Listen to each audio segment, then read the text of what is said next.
തൗഫീഖ് നൽകട്ടെ. ഓ മുഅ്മിനീങ്ങളെ, ഖുർആൻ പാരായണം ചെയ്യുമ്പോൾ ഹബീബായ സല്ലല്ലാഹു അലൈഹി വസല്ലം തങ്ങളെ അറിഞ്ഞ് പാരായണം ചെയ്യാൻ കഴിയണം. കാരണം ഖുർആൻ മുഴുവനും നബി സല്ലല്ലാഹു അലൈഹി വസല്ലം തങ്ങളുടെ മദ്ഹാണ്. അഖില്ലായ മയ്യുസി മദീഹ മുഹമ്മദി ففي مدحه كتب من الله تقرأ. ലോകത്തെ ഏറ്റവും കൂടുതൽ പാരായണം ചെയ്യപ്പെടുന്ന ഖുർആൻ അത് മുഴുവനും നബി സല്ലല്ലാഹു അലൈഹി വസല്ലം തങ്ങളുടെ മദ്ഹാണ്. ഞാൻ ഈ ചൊല്ലിയത് വിത്തിരിയയിലെ വരിയാണ്.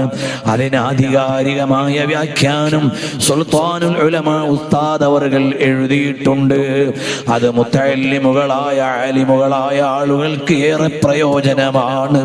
റബീഉൽ അവ്വലിലും റമളാനിലും ദർസ് നടത്താനുള്ളതാണ്. വരട്ടെ, ഖുർആൻ മുഴുവനും നബി സല്ലല്ലാഹു അലൈഹി വസല്ലം തങ്ങളുടെ ശ്വാസോച്ഛ്വാസമാണ്. ഒരായത്തെടുത്ത് ഇത് മക്കയിൽ അവതരിച്ചതാണോ എന്ന് ചോദിച്ചാൽ അതിൻ്റെ അർത്ഥം എൻ്റെ ഹബീബ് അപ്പോൾ മക്കയിലായിരുന്നോ എന്നാണ്. ഒരായത്ത് മദനിയാണോ എന്ന് ചോദിച്ചാൽ ആ ഹബീബ് സല്ലല്ലാഹു അലൈഹി വസല്ലം തങ്ങൾ അപ്പോൾ മദീനയിലായിരുന്നോ എന്നാണ്. ഒരായത്ത് ഹളരിയാണോ എന്ന് ചോദിച്ചാൽ നബി സല്ലല്ലാഹു അലൈഹി വസല്ലം തങ്ങൾ അപ്പോൾ യാത്രയിലായിരുന്നോ നാട്ടിലായിരുന്നോ എന്നാണ്. സഫരിയാണോ എന്ന് ചോദിച്ചാൽ എൻ്റെ പൊന്ന് ഹബീബ് സല്ലല്ലാഹു അലൈഹി വസല്ലം അപ്പോൾ യാത്രയിലായിരുന്നോ എന്നാണ്. ലൈലിയാണോ എന്ന് ചോദിച്ചാൽ എൻ്റെ പൊന്ന് മുസ്തഫ സല്ലല്ലാഹു അലൈഹി വസല്ലം തങ്ങൾ നിശയുടെ നിശബ്ദതയിൽ ഇരുന്നപ്പോഴാണോ റബ്ബ് സുബ്ഹാനഹു വ തആല ആ ആയത്ത് അയച്ചു കൊടുത്തത് എന്നാണ്. അവിടുന്ന് നഹാരിയാണോ എന്ന് ചോദിച്ചാൽ പകലാണോ ആ ആയത്ത് അവതരിച്ചത് എന്നാണ്. ഖുർആനിലെ സൂക്തങ്ങളുടെ ദൈർഘ്യം നോക്കിയാൽ അറിയാം. അപ്പോൾ നബി സല്ലല്ലാഹു അലൈഹി വസല്ലം തങ്ങളുടെ മനോഗതി എന്തായിരുന്നു? അവിടുന്ന് വിശ്രമിക്കുകയായിരുന്നോ? അവിടുന്ന് കിടക്കുകയായിരുന്നോ? അവിടുന്ന് ഇരിക്കുകയായിരുന്നോ? അവിടുന്ന് പ്രയാസത്തിലായിരുന്നോ? അവിടുന്ന് സന്തോഷത്തിലായിരുന്നോ? ഇത് മുഴുവനും ഖുർആൻ നോക്കിയാൽ അറിയാം. ഹബീബായ സല്ലല്ലാഹു അലൈഹി വസല്ലം തങ്ങൾ പരിശുദ്ധമായ ഖുർആൻ സ്വീകരിച്ചിട്ട് ഖദീജ റളിയല്ലാഹു അൻഹയുടെ സന്നിധിയിൽ വന്ന് കിടക്കുമ്പോൾ സാധാരണ ഒരു രോഗിയെ കാണാൻ പോയാൽ നമ്മൾ ആ രോഗിയോട് മെല്ലെ മെല്ലെ കൊച്ചു വാചകങ്ങളല്ലേ പറയുക. അതുപോലെ ആ സമയത്ത് അവതരിച്ച സൂക്തം നോക്കൂ. യാ അയ്യുഹൽ മുസമ്മിൽ യാ അയ്യുഹൽ മുദ്ദസിർ. ദൈർഘ്യം കുറഞ്ഞ സൂക്തങ്ങളാണ്. അതാ വിശ്രമിക്കുന്ന ആളോട് എന്തേ രോഗം സുഖമുണ്ടോ? ചികിത്സ എങ്ങനെയുണ്ട്? വിശ്രമം കഴിയാനായോ? നമുക്ക് പരിപാടിക്ക് പോകണ്ടേ എന്ന കൊച്ചു കൊച്ചു വാചകം ചോദിക്കും പോലെയാണ് യാ അയ്യുഹൽ മുസമ്മിൽ ഇറങ്ങിയത്, യാ അയ്യുഹൽ മുദ്ദസിർ ഇറങ്ങിയത്. ഖുർആനിൽ ഒരു പേജ് ദൈർഘ്യമുള്ള സൂക്തമില്ലേ സാമ്പത്തിക വ്യവഹാരത്തെക്കുറിച്ച്? പക്ഷേ പൊന്നു മുസ്തഫ സല്ലല്ലാഹു അലൈഹി വസല്ലം തങ്ങളോട് കൊച്ചു വർത്തമാനം പറയുന്ന സൂക്തങ്ങളല്ലേ ഇതിൽ നമ്മൾ വായിക്കുന്നത്. ഹബീബായ സല്ലല്ലാഹു അലൈഹി വസല്ലം തങ്ങളെ ആക്ഷേപം പറഞ്ഞപ്പോൾ അല്ലാഹു തആല അത് ഏറ്റെടുത്തു. ഇന്നാ അഅതൈനാകൽ കൗസർ.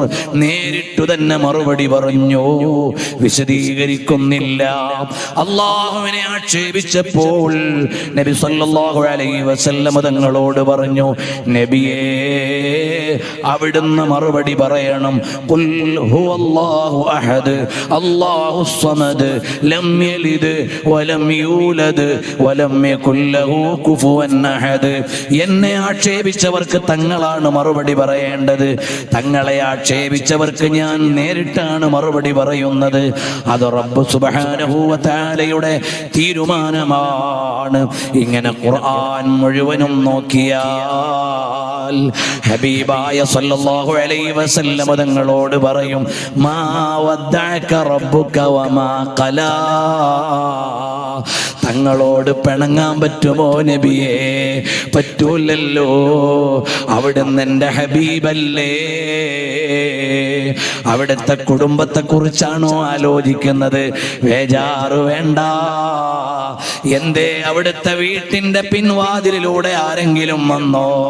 തങ്ങൾ വിഷമിക്കണ്ട, ഞാൻ വിലക്കിക്കോളാം. വീടിന്റെ ബാക്കിലൂടെ വരാൻ പാടില്ല. ചിട്ട പഠിപ്പിക്കുകയാണ്. വന്നവരെ കുറിച്ച് ശിക്ഷണം പറയുകയാണ്. ഇങ്ങനെ ഖുർആൻ മുഴുവനും ഒന്നും മനസ്സിരുത്തിയാൽ അത് മുഴുവനും മുസ്തഫായ നബി സല്ലല്ലാഹു അലൈഹി വസല്ലം തങ്ങളുടെ ശ്വാസോച്ഛ്വാസങ്ങളാണ്, അവിടുത്തെ ജീവിതമാണ്.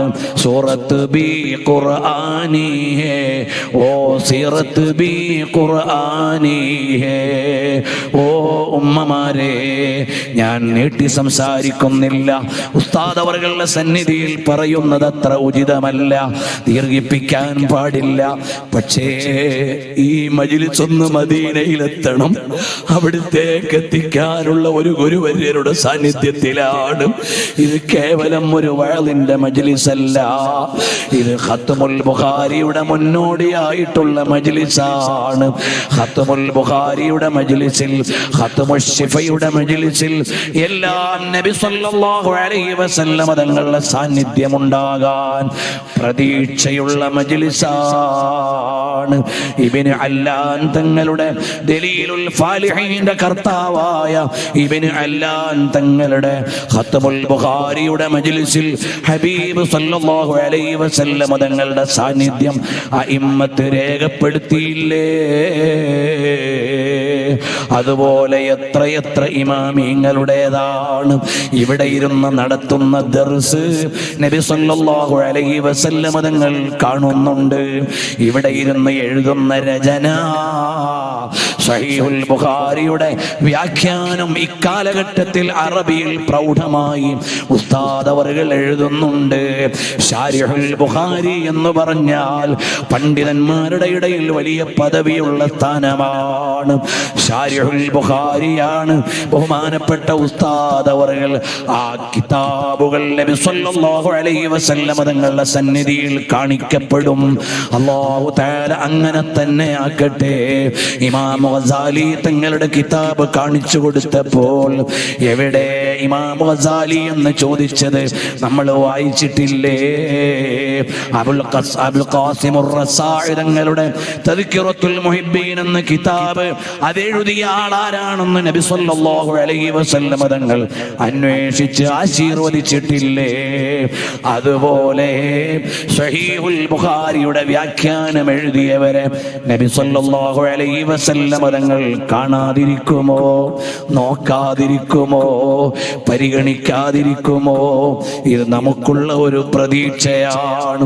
ഓ ഉമ്മമാരെ, സ്വലാത്ത് വർദ്ധിപ്പിക്കണം. നബി സല്ലല്ലാഹു അലൈഹി വസല്ലം തങ്ങളോട് മഹബ്ബത്ത് വെക്കണം. ഹബീബായ സല്ലല്ലാഹു അലൈഹി വസല്ലം തങ്ങളുടെ മഹബ്ബത്തിൽ ലയിച്ചു ചേരുന്ന ഒരു മജ്‌ലിസായി ഇത് മാറണം. ഇത് അങ്ങ് മദീനയിൽ കാണിക്കപ്പെടണം. അല്ലാഹു നമ്മയൊക്കെ സ്വീകരിക്കും.